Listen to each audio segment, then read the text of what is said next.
So let's discuss how to invest in Denver real estate in 2024 and beyond. So in this video, I'm going to talk about some important macro trends going on in the real estate market, but most importantly, spend the majority of time talking about different strategies and opportunities that are working in the new high interest rate environment.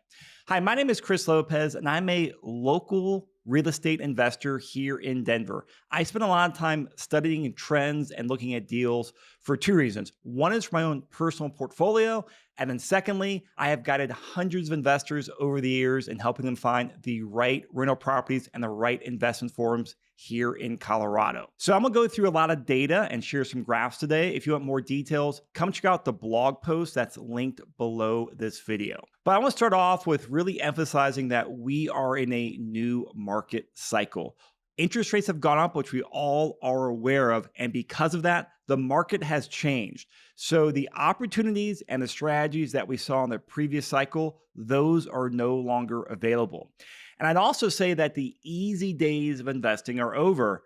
5, 10 years ago, you go out there and buy pretty much any rental property and then have it appreciate and have it cash flow. Well, now it's much harder to do it. In addition to the high interest rates, we've gotten some other headwinds that has made it more difficult to go out there and invest in real estate. So while rates have gone up, prices have stayed high as well. And I'm expecting below average appreciation. Historically, we're at like 5 or 6% a year. I think we'll be between 1 and 4% for the next couple of years.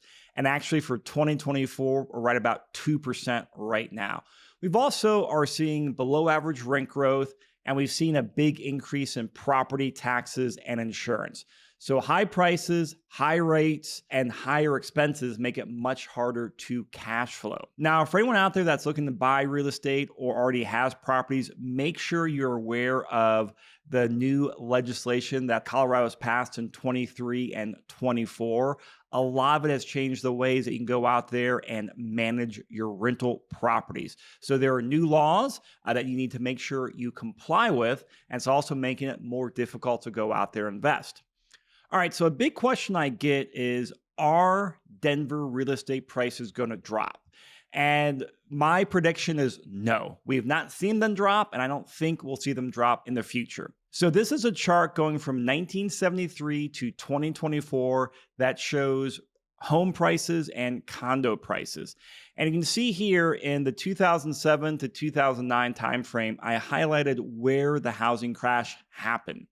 And back then, if you guys were in the market, this felt like we were going off a cliff. Well, now with a perspective, another 15 years, that's a lot smaller. But look what happened once we started the recovery in 2009, 2010. We had this massive appreciation in prices and rent growth. And this goes back to those easy days of investing of just riding the trends. Interest rates started going up here right about in 2022, and we started seeing prices flatten here and then modestly appreciate. And so I expect we'll kind of see this flat to very modest appreciation for the next couple of years. Now, with that, let's move on to what type of deals that we can find out there and the investment opportunities. Now, there are a bunch of strategies, and I decided to use a pretty simplistic rating system. And I'm a big fan of like the traffic light rating system, red, yellow, green. So I definitely recommend coming to this page to read this in detail, but I will cover this, high level right now. And obviously green being the best, red being the worst. Now, buying a single family long-term rental with a 25% down payment is really tough right now. Generally, those properties do not cash flow unless you do some creative strategy. So expect to put down 35% or more, and that's still for pretty marginal cash flow. Now, I know a lot of investors love the BRRRR strategy, buy, rehab, rent, refinance, and repeat. It's a great way to go out there and buy rental properties and a lot of times keep very little of your own money in the rental property.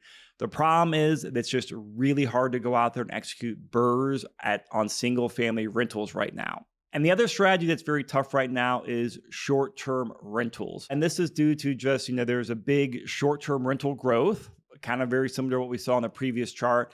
And the last couple of years, we've seen revenue drop and also various municipalities at the local level have changed or essentially outlawed short-term rentals, making it much more difficult. So those are in the red for me.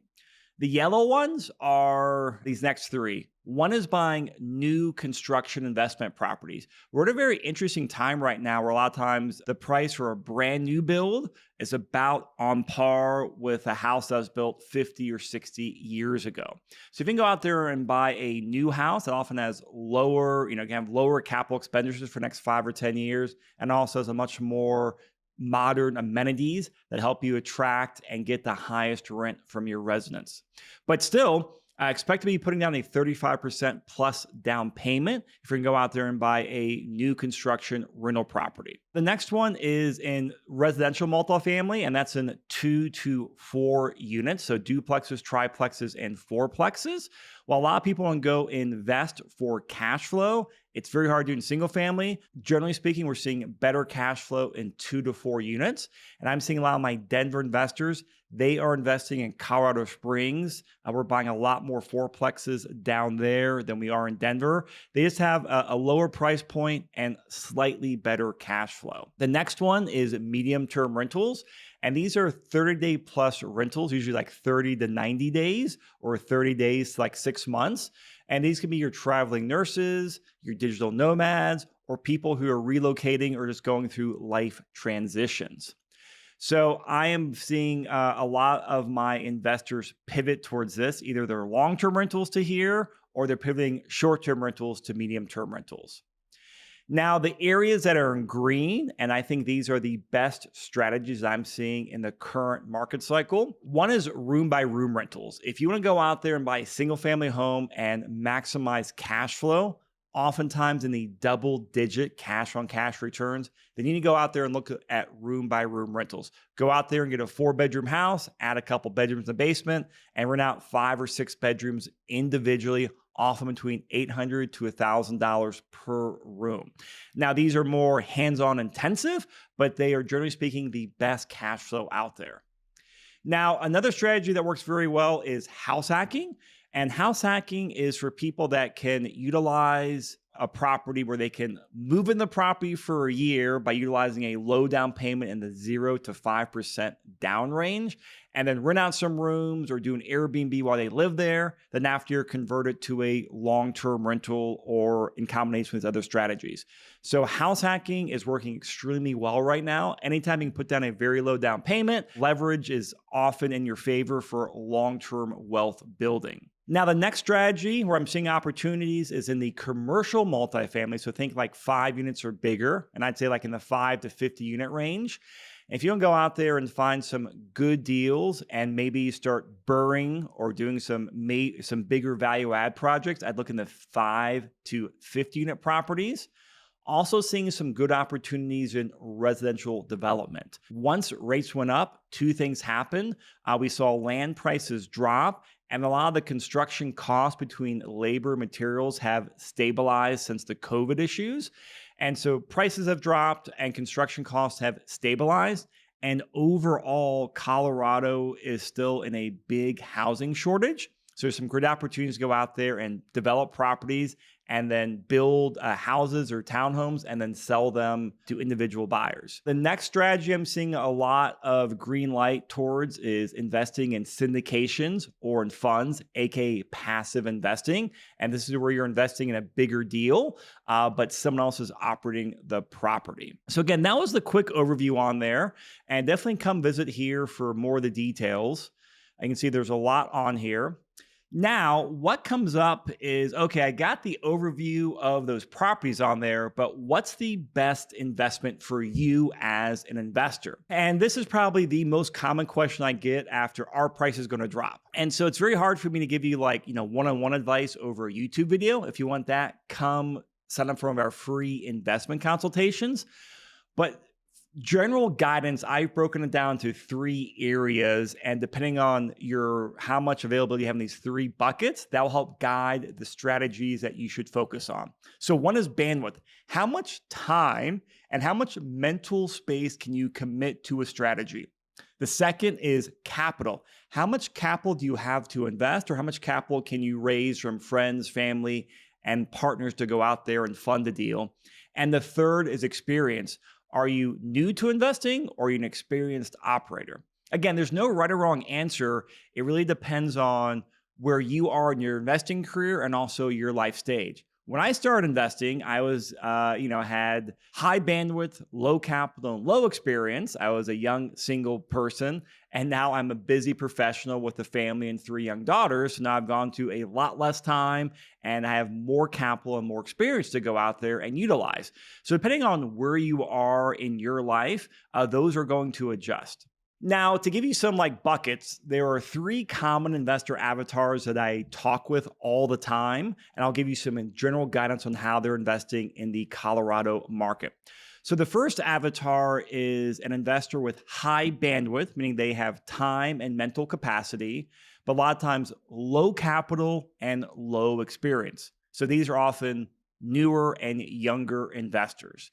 So the 2 strategies I'd recommend are house hacking and then doing a room by room rental. And a lot of times I have clients, they buy a house hack, rent out a few rooms, move out, and then convert where they lived into a room by room rental. And this strategy works extremely well. The next category, or the next investor avatar, is someone with low bandwidth, but they have medium to high capital, and then maybe low to medium experience. So this is often busy professionals with limited time, but they want real estate exposure and either new to investing or maybe have owned a couple rentals over the years.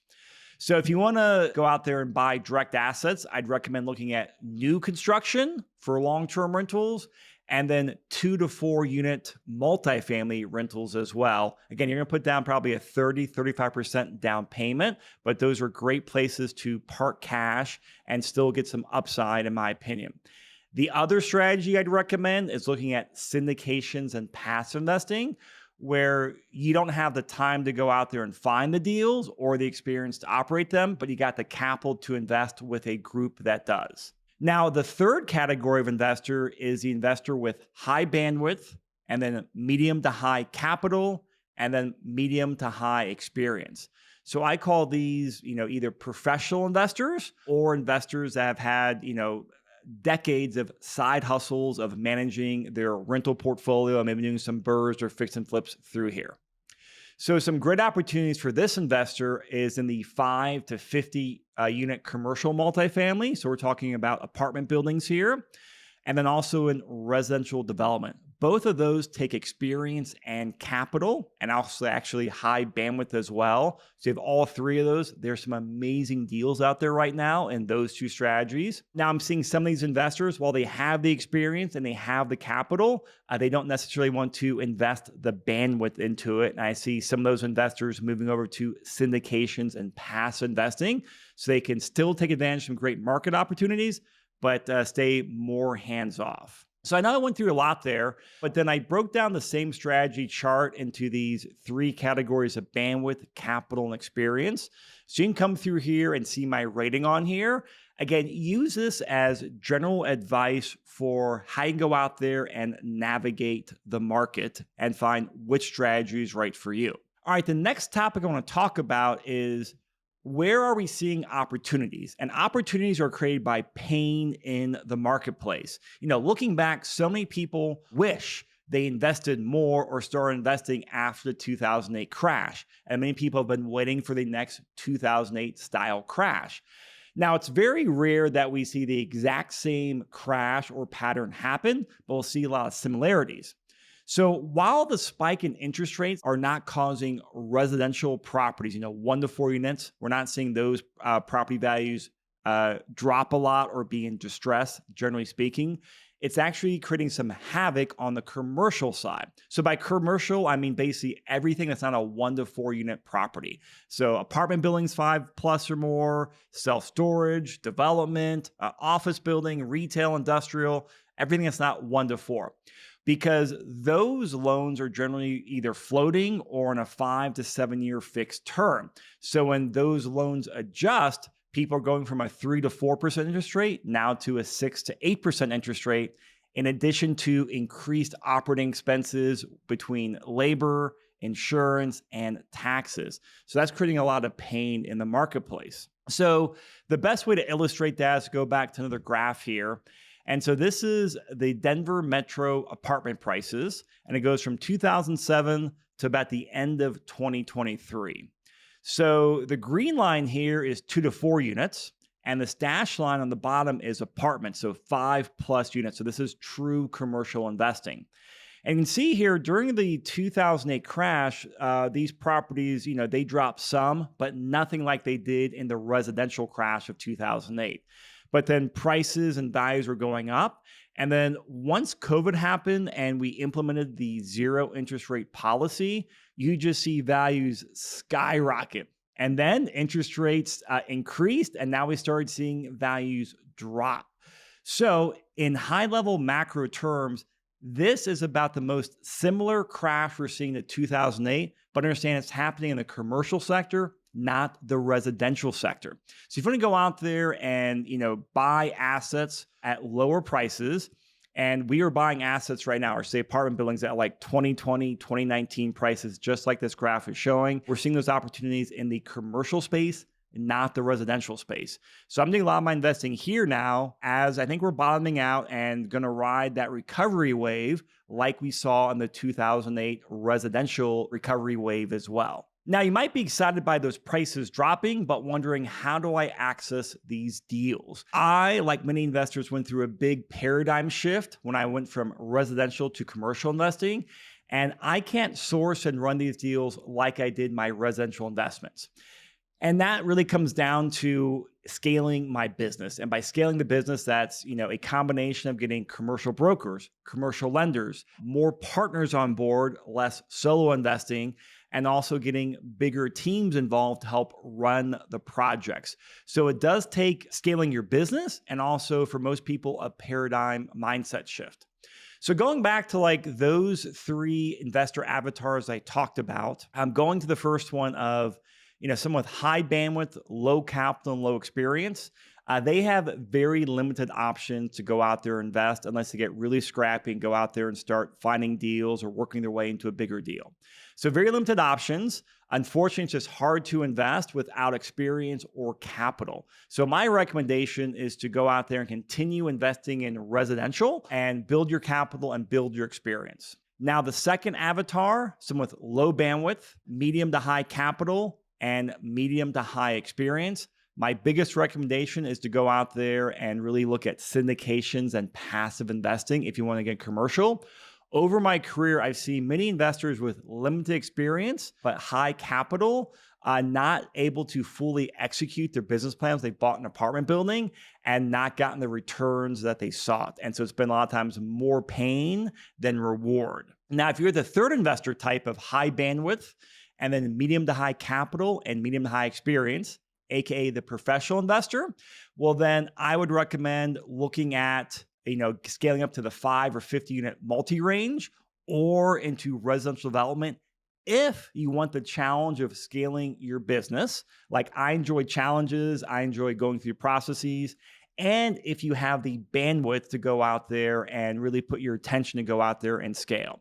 Now, if you want to take advantage of it, but you don't want to go out there and be, have your high bandwidth, then I'd also recommend looking at syndications and passive investing. All right, so let's wrap up this video. What's the right move for you? So blog posts and videos are great for general information, but they're not going to go out there and provide the personalized guidance that many investors want. And frankly, many investors need to go out there and make the right decisions in this market cycle. And that's why we do offer a free real estate investing strategy consult. So go to the website or click the link below to fill out the form and talk with me or one of my team members to help you figure out a strategy for the Denver real estate market. But most importantly, it's about finding the sweet spot for where you fit within this current market cycle. Because look, there are opportunities out there. Pretty much every investor I talk with who is willing to put time and money and resource into it, we can create a successful strategy for them to go out there and invest in real estate. Now, I also want to really highlight that depending on where you're at in your phase, your investing strategies will shift or your priorities will shift. As I said, I started out in that low capital, high bandwidth, low experience bucket. And now I'm in that professional avatar, the high bandwidth, high capital, and high experience bucket. So even though I have the experience, I'm investing the majority of my capital and actually selling some of my rental properties to invest in syndications and funds to get access to these commercial deals. Now, while I have the experience to go out there and take these deals myself, my time, my bandwidth is very, very low, and that's a precious asset to me right now. And so I'd rather invest my money in syndications because when I look at it, I'll probably get about the same amount of returns. But if I can invest passively and reduce my time and reduce my personal, loan guarantee and personal risk, I'm gonna go with that option. Again, that's what I'm choosing right now, but that depends on, so much on where I'm at. So if you have any questions whatsoever on how to go out there and invest in Denver or anywhere in Colorado, please reach out to me and my team. We're happy to help you figure out your strategy and then get you headed in the right direction. See you next video.